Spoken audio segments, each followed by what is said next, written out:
El pueblo kurdo es una de esas naciones en el mundo que por diversas razones no posee sus respectivos estados.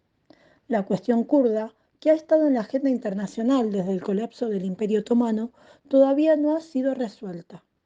Desde entonces, los kurdos han estado divididos en varios países, como Turquía, Irán, Irak y Siria. También en algún enclave de Armenia.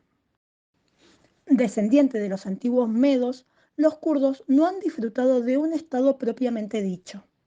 El pueblo kurdo, que se constituye en estructuras tribales similares a organizaciones feudales de la Edad Media europea, fue fragmentado por primera vez durante el auge del dominio otomano, dando lugar a que surgiesen en el Kurdistán dos esferas de influencia, la persa y la otomana.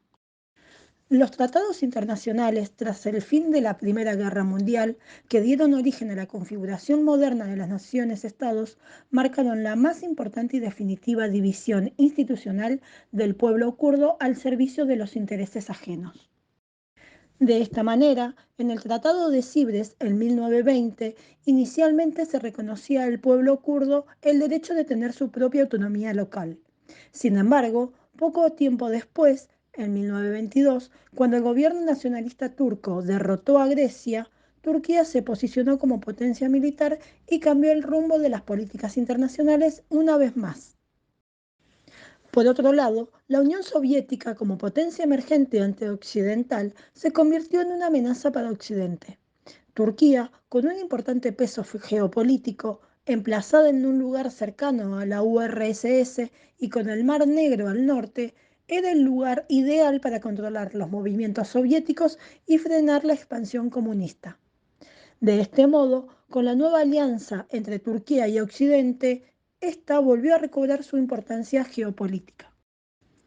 Desde entonces, la situación de los kurdos empeoró cuando Mustafa Kemal, el líder nacionalista turco, conocido como el padre de los turcos Atatürk, quien estaba totalmente en contra de los derechos otorgados a los no turcos, impuso condiciones diferentes para Occidente.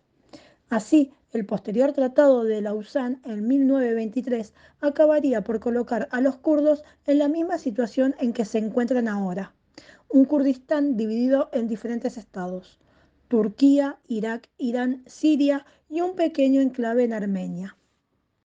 2 años después, las riquezas petroleras del Kurdistán, especialmente las de las regiones de Mosul y Kirkuk, provocaron la ampliación kurda del Estado de Irak, bajo el mandato de Inglaterra, así como la creación de una compañía petrolera. Esta compañía fue la encargada de exportar el petróleo iraquí y en ella participaron, además de Gran Bretaña, Francia y Estados Unidos. Frente a la lucha nacional de los kurdos por sus derechos culturales y políticos, la política represiva de estos países se vio favorecida entonces por los intereses occidentales y de la URSS en el contexto de la Guerra Fría.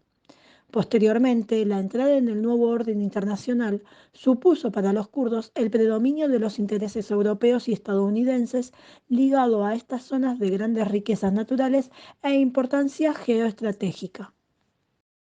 La división de Kurdistán no ha sido ingenua. De ser independiente, Kurdistán sería una potencia mundial en petróleo, gas, agua dulce y tierra fértil. Hoy día, 75% del petróleo de Irak, 50% del iraní y casi la totalidad de las reservas de Turquía y Siria están en territorio kurdo. Pero no solo por petróleo se pelea el hombre. Los ríos Éufrates y Tigris surcan el Kurdistán, bañando con sus aguas los valles más fértiles de la región.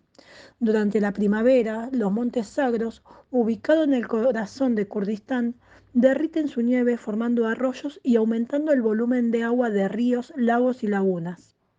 Por si fuera poco, Kurdistán posee grandes reservas de gas. En enero del 2011, la empresa británica Eris Oil aseguró haber hallado en la región kurda de Irak unos 100 billones de metros cúbicos de gas, cantidad suficiente para abastecer durante varios años a los países de Europa Central. El mundo kurdo está representado por más de 30 millones de personas, de los que al menos 20 millones viven todavía en la zona conocida como Kurdistán. Eso lo convierte en la tercera nación más importante en número de Asia Occidental, después de los árabes y los turcos. Es necesario destacar el hecho de que los turcos no están lo suficientemente unidos, tampoco son suficientemente fuertes, ni han sido capaces de tener una voluntad firme ni un poder necesario que los pudiese haber llevado a la independencia.